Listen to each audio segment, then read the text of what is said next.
Salutations, sports cars aficionados. Andy here with another video. Hope everybody's doing well this week. I just wanted to do a quick video here on Sunday. Get something out this week with some updates on some card sets that I'm working on and a few other things. Just got a few cards in the mail this week, mostly from eBay. And I guess I'll show those today with some updates on some of my sets that I've been working on and a few other things. I know next week a lot of folks are going to the Nationals. I really wish I could be going. Unfortunately, I just took a new job and it's really hard to take time off. I've only been there for a few weeks.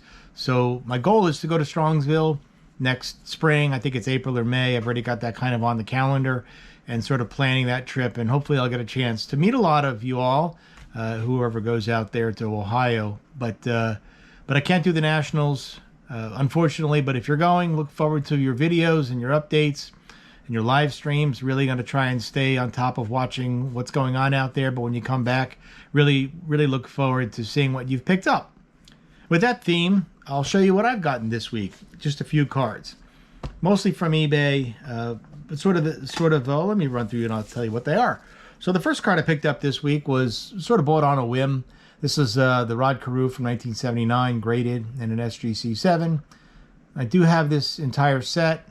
I didn't have this card graded already. I have one that I was considering setting out for grading, but what I paid for this card is about the price of grading it. So for this purchase, I got the card plus the grading, so didn't need to send it out myself. And I love this card. This is one of my favorite sets growing up. I remember this one fondly.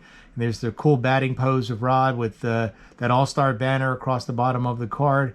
Really enjoy this one. So beautiful card. It's going to look great in my set. Next card is from another set that I have as well. I did complete the 68 top set. It's one of those sets that I remember fondly as a young person, thinking how cool it was. Very unique. It sort of stands out. There's really only one set kind of like this with that burlap border design. This Eddie Matthews card, I did have one already in my set, but again, the price of the card plus the grade, this was about the same price, so I just went ahead and picked it up. I got it really for a good price, and you know, how can you not love this Eddie Matthews card? It's incredible number of stats on the back. It really shows his longevity as a player. And anyway, this is a pickup for a set that I've already had and a card that I already had but not graded, so now I've got it. All right, so the next three are cards from a set that I have not completed, but I'm getting very close. So the 1964 top set, after the three cards that I got this week, plus a fourth card that I purchased but hasn't come in yet, I'll be only two cards short from the set. So here is the Joe Torre card as a catcher for the Braves. A lot of folks remember him as a manager for the Mets and Yankees, really for the Yankees more, but the Mets, he was in there in the late 70s as well. Anyway, there's the Joe Torre. What a great set, man. Look at the bright orange backs with those little spots where you can rub a coin on there and get some magic information. It's sort of like a magic trick in a baseball card. Alrighty. So that's one I picked up. I also got this multiplayer card. I don't know how to best display this one. I guess this way, with Mickey Mantle on it. And this one is a little more pricey because of the mix on there.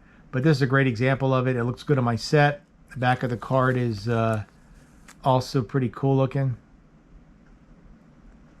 But that's another card, number 2. And the third one that I picked up this week, a little more pricey, but not breaking the bank for sure, is this Roberto Clemente. And one of the few Clementes left that I need from his main, primary tops run. I think I need his rookie and maybe a 63. Then I pretty much got them all, including the Fleer. But this one's a great copy. I love this card. What a great image of him. And I just love how the 64 is just, they're such bright colors, right? The back of the card sort of masked by the authenticity sticker there from eBay, but I may take that off at some point. But anyway, there's the card. So those three get me to within 2 cards of this set. And the 2 cards that I need are the number 300, which is the Hank Aaron, and the number 541, which is the Phil rookie, the Phil Niekro rookie card from the Braves. And that one's, also they're both about the same price. They're not going to break the bank or anything, but the budget was what the budget was, and that's what I got this week. So I'm getting close, and I really do love this Roberto Clemente card. I mean, it's a beautiful card, and it's one more, so I'm getting close to having all of his main top cards as well. Alrighty, jumping back in a few years, another pickup this week is this 1959 Ernie Banks All-Star. Now this card gets me to within 5. I'd look down and check again. Within 5 of the 1959 top set. So this one was I got a good deal on it this week, and I picked it up, and I couldn't resist. The 5 cards that I need to finish that set are, where is it? Mickey Mantle, number 10. Yogi Berra, number 180. The 514 number 514, the Bob Gibson pink rookie card.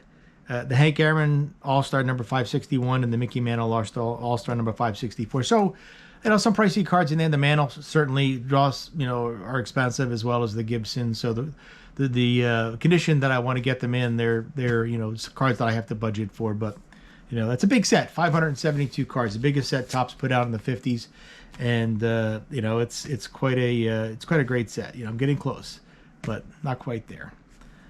Okay, so the last card I picked up this week, I kind of bought this one on a whim as well, and I got a really good deal on it. Is this, what's his name? Frank Lerner. It's from the 49 Bowman set, which I'm kind of sort of collecting. This one I got for a pretty good price, so I picked it up. These are really cool looking cards. I love the purple backgrounds, and I do kind of want to collect them in the binder, so I may or may not take it out of this slab. I'm not sure yet, but anyway, got a good price. Thought it was a cool looking card, and it's a 5.5, so it's it's in a pretty high grade for a late 40s card. Anyway, those are my pickups for the week, and wanted to talk about something else that I'm going to show you real quick, which is not a baseball card. So a little bit of my backstory. Back in the early to mid 80s, from about 82 to 87, every once in a while I would sell baseball cards at card shows. Just set up a table. I really didn't consider myself a dealer, but I had bought cards in the 70s, for pennies, and they were going for dollars in the 80s. So as a high school senior going into college, I needed money for food and gas and life and things like that. So I just started selling some cards at shows, mostly during the summers, when baseball season was in play, and I made pretty good money, a couple $100 at a show or so.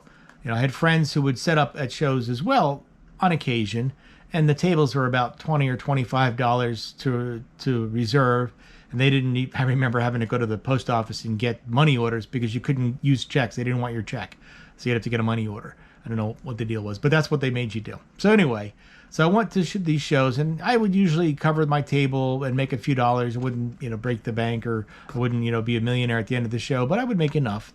But occasionally my friends who were there wouldn't. They would pay the $25 for the table, and they wouldn't break even. They were typically selling hand collated sets, modern sets, or sets within the decade.